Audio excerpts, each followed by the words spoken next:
All right, so I'm going to show you how to reset your oil life now. So your truck has to be in park if it is running. Otherwise, it won't let you into the menu you need to get into. It is a little bit different than the 2015s.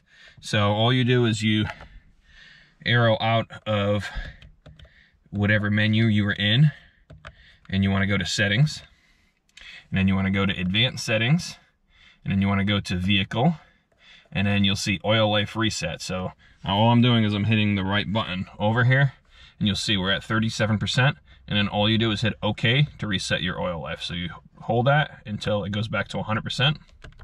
And then one other thing I like to do, this is up to you if you want to do it or not, I like to know where I am for, instead of just looking at the oil life left, to know exactly what I have for mileage. So we just changed this at 5,516 miles. So all I do is I like to reset my trip meter to 0.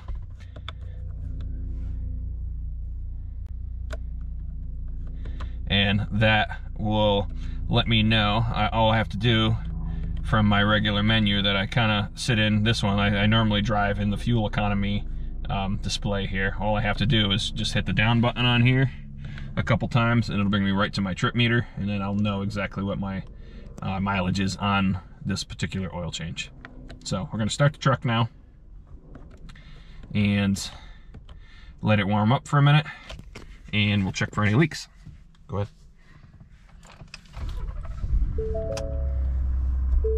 All right, so our oil pressure looks good right here.